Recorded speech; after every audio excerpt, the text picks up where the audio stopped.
औज़ुबिल्लाहिमिनश्शैतानिर्रजीम बिस्मिल्लाहिर्रहमानिर्रहीम। दोस्तों, मैं आपको वेलकम करता हूं अपने यूट्यूब चैनल पर।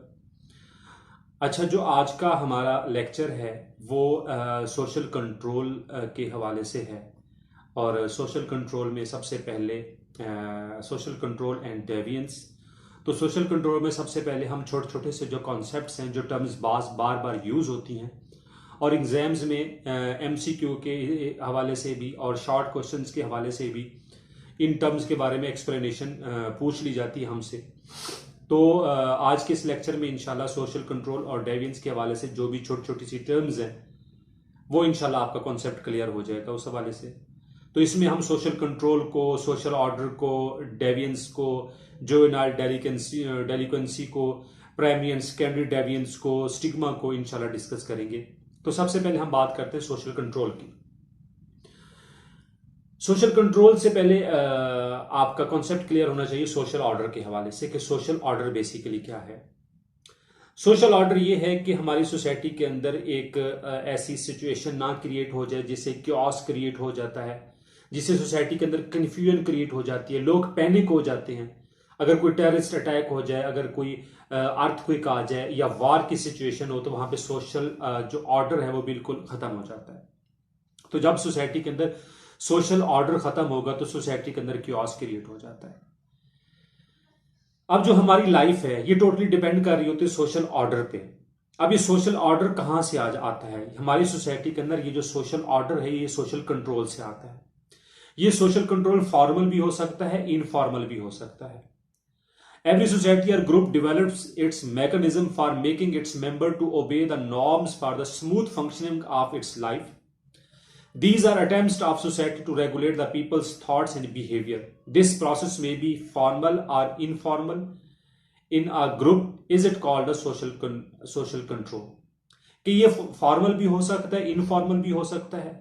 जो सोसाइटी के लॉज हैं, नॉर्म्स हैं, वैल्यूज हैं, मोरेज हैं, फोक वेज हैं, जितनी भी ये चीजें हैं, इन चीजों को सोशली कंट्रोल किया जाता है।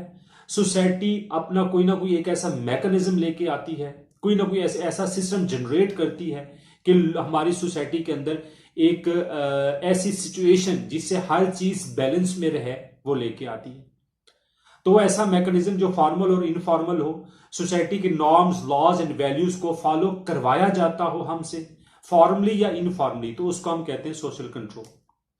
नेक्स्ट हमारे पास है डेविएंस। इस टर्म को आप अंडरस्टैंड करने की कोशिश करें कि डेविएंस क्या है। Basically it is not the act itself but the reaction to the act that makes something deviant. अच्छा, ये कोई आपका एक्ट उस तरह से नहीं है, बल्कि आपने जो एक्ट परफॉर्म किया है, अगर उस एक्ट पे सोसाइटी का कोई रिएक्शन आ जाए, नेगेटिव रिएक्शन, लोग आपके उस एक्ट को अगर नेगेटिव परसीव करें और लोग ये समझें कि आपका जो एक्ट है ये सोसाइटी के लॉज के अगेंस्ट है, तो वो डेविएंस होगा। अब ये जो डेविएंस है बेसिकली ये इसकी मैं आपको एग्जांपल देता हूं। ये सोशली कंस्ट्रक्टेड है डेविएंस, क्योंकि जब हम रिलेटिविटी ऑफ डेविएंस की बात करते हैं, इट मींस कि कल्चर टू कल्चर जो आपका एक्ट है, जो आपका बिहेवियर है, वो वेरी करेगा। जरूरी नहीं कि पाकिस्तानी सोसाइटी में आपने एक एक्ट परफॉर्म किया है तो वो डेविएंट एक्ट हो, और ये भी जरूरी नहीं कि जो आप एक्ट इंडिया में या अमेरिका में या किसी भी और कंट्री में परफॉर्म करते हैं तो वो डेविएंट हो या ना हो। ये डिपेंड करता है उनके कल्चर पे, उनके नॉर्म्स पे, उनकी वैल्यूज पे डिपेंड करता है। इसलिए डेविएंस जो है ना वो वेरी करता है फ्रॉम कल्चर टू कल्चर।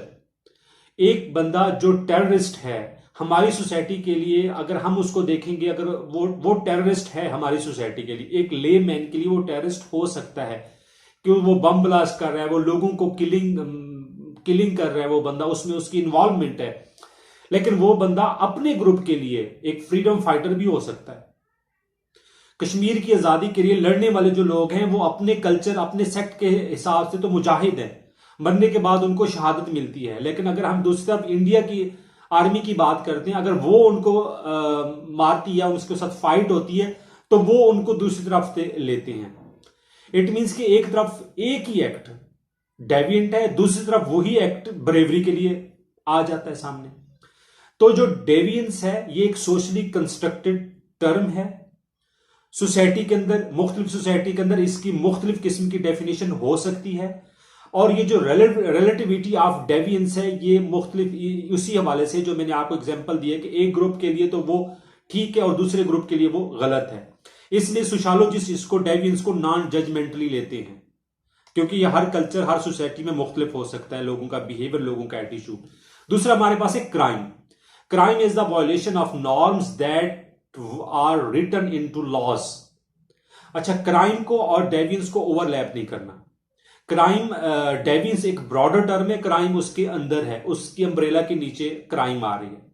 अब वो क्राइम जो है ना, ये भी रिटन लॉज होते हैं। हर सोसाइटी के लिहाज से ये लॉज मुख्तलिफ हो सकते हैं, लेकिन जनरली देखा जाए तो क्राइम के जो ओवरऑल लॉज हैं पूरी दुनिया के अंदर वो ऑलमोस्ट एक जैसे ही होते हैं। कुछ क्राइम्स की नौयत, उनकी बेस पे उनके लॉज चेंज हो सकते हैं, अदरवाइज क्राइम के वो सेम ही हैं। तो ये डेविएंस हो गया, ये क्राइम हो गया।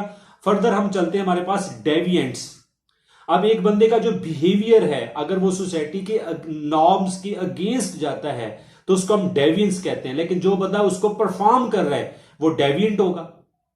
ठीक है, तो डेविएंस और डेविएंट में इतना सा फर्क है और उसमें कोई ज्यादा नहीं है। स्टिग्मा, स्टिग्मा क्या है?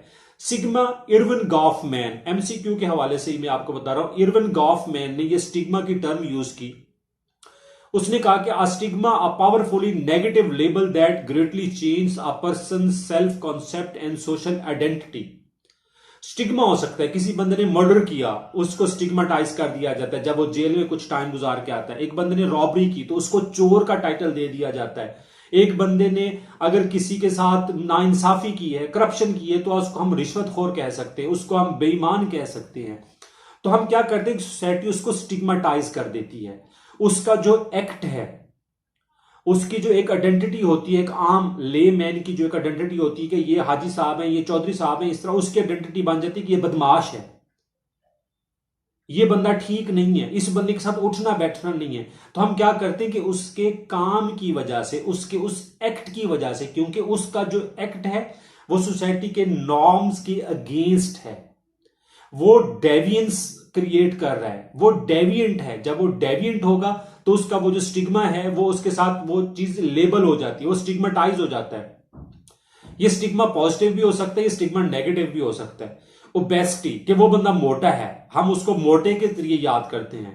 ठीक है, वो बंदा सुक्का पतला सा है, ये भी एक स्टिग्मा हो जाता है कि यार फलां जो है, अनवर है, असलम है, बला एटसेट्रा एटसेट्रा, जो फलां है, कौन सा यार बंदा, यार वो जो सुक्का सा है, जो कमजोर सा है, वो बंदा जो मोटा सा है, ये भी स्टिग्मा हो सकता है। और स्टिग्मा मास्टर स्टेटस के तौर पे भी चलता है बाज दफा। इंशाल्लाह ये स्टेटस और रोल के हवाले से भी लेक्चर होगा तो ये चीजें और क्लियर हो जाएंगी। ये स्टिग्मा पॉजिटिव भी हो सकता है, नेगेटिव भी हो सकता है, आपकी कैरेक्टरिस्टिक्स की बेस पे, आपके काम की बेस पे लोग अगर आपको लेबल कर लेते हैं, आपको याद करते हैं या आपका रेफरेंस देते हैं तो वो स्टिग्मा बन जाता है सोसाइटी के अंदर। और नेक्स्ट हमारे पास है जुवेनाइल डेलिक्वेंसी। जुवेनाइल डेलिक्वेंसी, अगर पाकिस्तान का एक्ट देखा जाए, एक्ट ऑफ 1875, उसके मुताबिक अगर एक इंडिविजुअल, चाहे वो मेल है या फीमेल है, अगर वो 18 ईयर से कम है और उसने कोई क्राइम किया है, सीरियस क्राइम जो सोसाइटी इग्नोर नहीं कर सकती, उसने वायलेशन की है सोसाइटी के लॉज की, सोसाइटी के नॉर्म्स की, उसका जो एक्ट था वो डेविएंट एक्ट था, तो अगर वो अंडर एज है, 18 ईयर से वो बिलो है, तो वो जुवेनाइल डेलिक्वेंसी में आता है। ये बहुत रिपीट होता है ये क्वेश्चन जुवेनाइल डेलिक्वेंसी के हवाले से।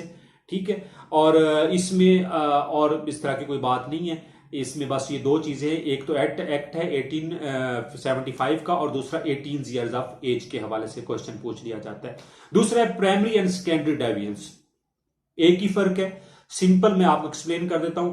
प्राइमरी आपका डेविएंस वो है कि जिसमें लोग आपके एक्ट को इग्नोर करते हैं। आपने सुबह उठ के ब्रश नहीं किया, आपने सुबह उठ के बाथ नहीं लिया, आपने क्लासरूम में जाके सलाम नहीं किया, आपने टीचर के आने पे जब वो क्लास में एंटर हुए आप उठ के खड़े नहीं हुए उनकी रिस्पेक्ट में, या टीचर आपके पास से गुजरे तो आपने उनको सलाम नहीं किया, या अगर आप मॉल में जाते हैं वहां पे आप ग्रोसरी करते हैं तो आपने चॉकलेट वहां पे लेके वहां पे खा ली, उसका पे नहीं किया। तो ये जो डेविएंस है इसको प्राइमरी डेविएंस कहते हैं। सोसाइटी, हमारी फैमिली, हमारे फ्रेंड्स आपके इस बिहेवियर को most of the time ignore कर देते हैं।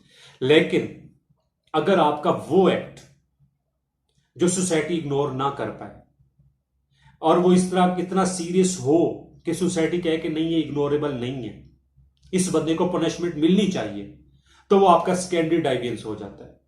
आपने सिग्नल रेड था लेकिन आपने क्रॉस कर लिया, आगे आपने किसी और गाड़ी को हिट कर दिया, आपने किसी से उसका मोबाइल छीन लिया, आपने घर वालों के या पेरेंट्स में से किसी के वॉलेट में से भी पैसे चुरा लिए, गेस्ट आ गए आपने बदतमीजी कर दी, मिसबिहेव कर दिया, ये आपका सेकेंडरी डेविएंस होता है, जहां पे हमारी फैमिली, हमारी सोसाइटी इस चीज को एक्सेप्ट नहीं करती कि अगर आपकी एज अब इस तरह से नहीं है कि आप इस तरह के एक्ट परफॉर्म करें और सोसाइटी हमारे इन एक्ट्स को इग्नोर करे। तो ये प्राइमरी और सेकेंडरी डेविएंस का डिफरेंस है, सिंपल सा। और ये सिंपल क्वेश्चन आता भी इस तरह से, कोई एग्जांपल दे दे प्राइमरी और सेकेंडरी डेविएंस की और थोड़ा सा उसके बारे में एक्सप्लेन कर दे तो आपको 5 मार्क्स आराम से मिल जाते हैं। तो ये तो था कि सोशल कंट्रोल और डेविएंस के हवाले से हमारी कुछ टर्म्स थी जो शॉर्ट क्वेश्चंस इसमें से आ जाते हैं। उसमें हमने सोशल कंट्रोल को, सोशल ऑर्डर को, डेविएंस को, क्राइम को, स्टिग्मा को, जुवेनाइल डेलिक्वेंसी को और प्राइमरी एंड सेकेंडरी डेविएंस को हमने डिस्कस किया है। इंशाल्लाह जो फर्दर मेरे लेक्चर आएंगे उसमें हम इनकी थीरीज के हवाले से और पर्सपेक्टिव्स के हवाले से चीज़ों को मजीद इंशाल्लाह डिस्कस करेंगे। तब तक के लिए इंशाल्लाह आप मेरे चैनल को लाइक करें, सब्सक्राइब करें और शेयर करें। Thank you so much.